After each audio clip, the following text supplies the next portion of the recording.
चुनाव खत्म हुए।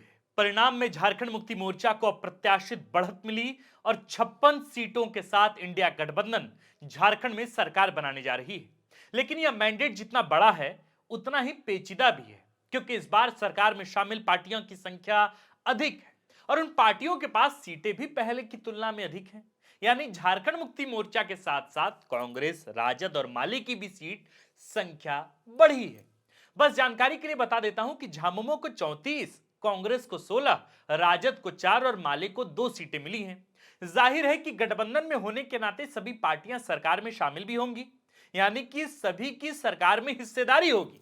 परिणाम के दूसरे दिन ही पार्टियां अपने स्तर पर मंथन करना शुरू कर चुकी हैं और जब हम ये वीडियो शूट कर रहे हैं तब मुख्यमंत्री हेमंत सोरेन के आवास में यानी सीएम हाउस में बैठकों का दौर जारी है और राज्यपाल से मिलने का समय तक लिया गया है।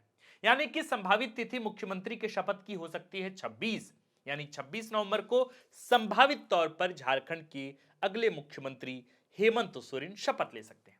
बहरहाल जब शपथ लेंगे तो मंत्रियों को भी शपथ दिलाई जाएगी, इसलिए जरूरी है कि कायदे से थोड़ा डिकोड तो किया ही जाए कि झारखंड में हेमंत सोरेन के कैबिनेट मिनिस्टर्स कौन कौन होंगे। देखिए, सबसे बड़ा निर्णय तो उन पार्टियों के नेताओं को लेना है जिन पार्टियों को शामिल कर इंडिया अलायंस की तरफ से चुनाव लड़ा गया। यह भी एक पेचीदा काम ही है, यानी ऐसा काम जिसमें हाथी निकल जाने के बाद पूंछ फंस जाने जैसी स्थिति उत्पन्न हो जाती है, जो बहुत ही चर्चा परिचर्चा के बाद ही तय हो पाती है।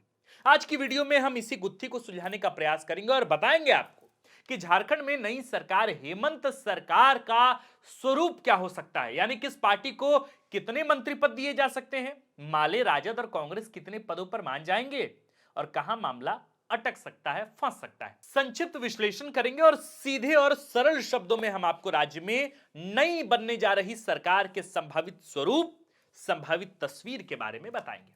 तो फिर शुरू करते हैं अपना विश्लेषण और बताते हैं आपको कि झारखंड की नवनिर्वाचित सरकार में किसे मिल सकते हैं कितने मंत्री पद। नमस्कार, जोहार, हमारा नाम है आकाश आनंद और आप देखना शुरू कर चुके हैं झारखंड की राजनीति के सबसे विस्तृत और सटीक विश्लेषणात्मक कार्यक्रम जिसका नाम है सियासी कहानियां सीजन 2।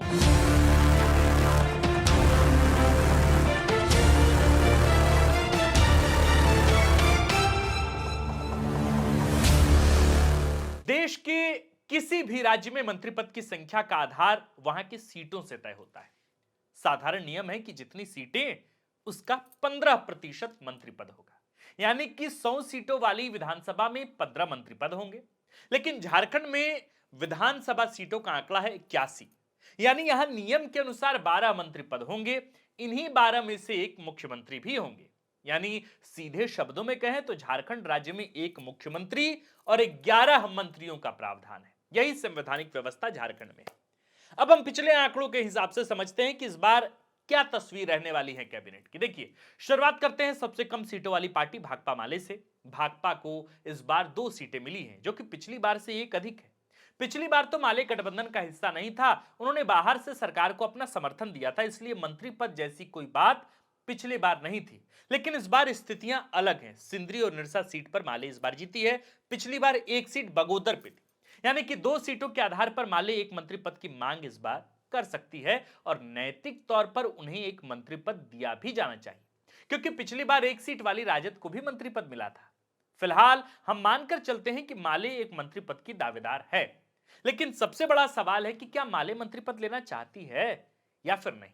अगर नहीं तब तो माले का सरकार को बाहर से समर्थन होगा, अगर हां तब तो कम से कम एक मंत्री पद माले के हिस्से तो आएगी ही आएगी।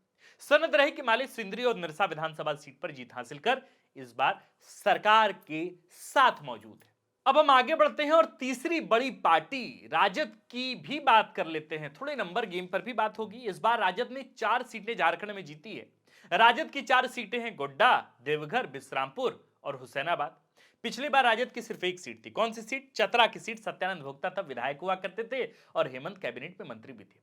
पिछली बार से 3 अधिक सीटों पर इस बार राजद को बड़ी जीत मिली है। पिछली बार सिर्फ एक विधायक सत्यानंद भोक्ता थे, लेकिन उनको भी हेमंत कैबिनेट में बड़ा पद मिला था और बड़ा सम्मान भी मिला था। इस बार हालांकि वे चुनाव हार गए हैं। इस बार 4 विधायकों के आधार पर कम से कम राजद को 2 मंत्री पद की मांग तो जरूर ही करनी चाहिए।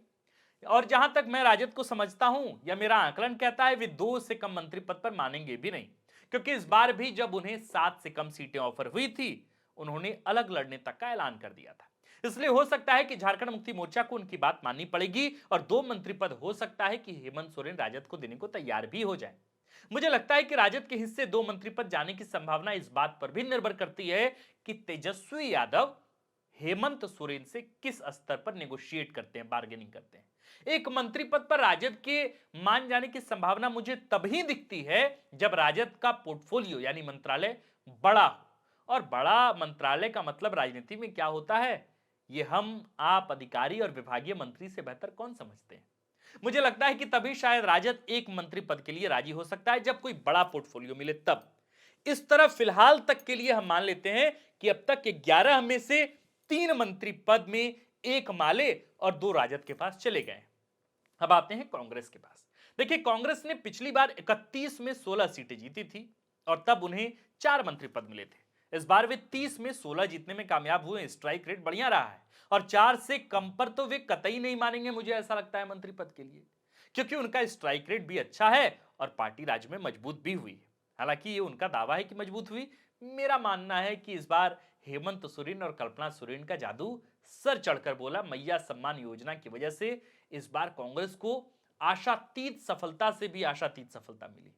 इस तरह मुझे लगता है कि कुल टोटल होता है, अगर मैं 4 मंत्री पद जोड़ दूं कांग्रेस के लिए, तो 4 हो गया कांग्रेस का, 2 हो गया राजद का, यानी कि 4 + 2 हो गए 6, और एक मैं अभी मानकर चलता हूं कि मान ले 1 सीट की दावेदारी अगर कर दे तब, तो यानी कुल 12 मंत्रियों में, जिसमें एक मुख्यमंत्री भी हैं, उसमें 7 मंत्री पद जो हैं वो कांग्रेस को और माले को और राजद को मिलाकर चली गई। यानी ये 11 में से 7 मंत्री पद फिलहाल कांग्रेस, राजद और माले के खाते में जाते दिखते हैं। झामुमो के पास अब बचते हैं सिर्फ 4 पद, किसके?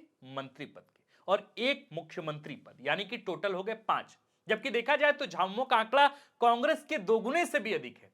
यानी इस लिहाज से झामुमो को कम से कम 5 मंत्री पद तो डिजर्व करना ही चाहिए, लेकिन ऐसा होता हुआ मुझे नहीं दिखता। और अगर होता भी है तो इसकी 3 शर्तें हैं, और तीनों शर्तें मुझे बड़ी मुश्किल लगती हैं। यानी कि 5 मंत्री पद और एक मुख्यमंत्री पद, यानी कि कुल 6 अगर सीट चाहिए, यानी कि 6 अगर प्रेजेंस चाहिए इस कैबिनेट में, तो उसके लिए 3 शर्तें क्या हो सकती है, ये भी, इस पर भी जरा हम बात कर ले। पहली शर्त ये कि कांग्रेस 4 का जिद छोड़कर 3 पर मान जाए। यानी कांग्रेस ये कहे कि भाई ठीक है, 4 पर आप मुझे मत दीजिए, आप इस बार ज्यादा संख्या में आए हैं, मुझे 3 पर ही हम संतुष्ट हैं। जबकि देखा जाए तो झामुमो का आंकड़ा कांग्रेस के दोगुने से भी अधिक है।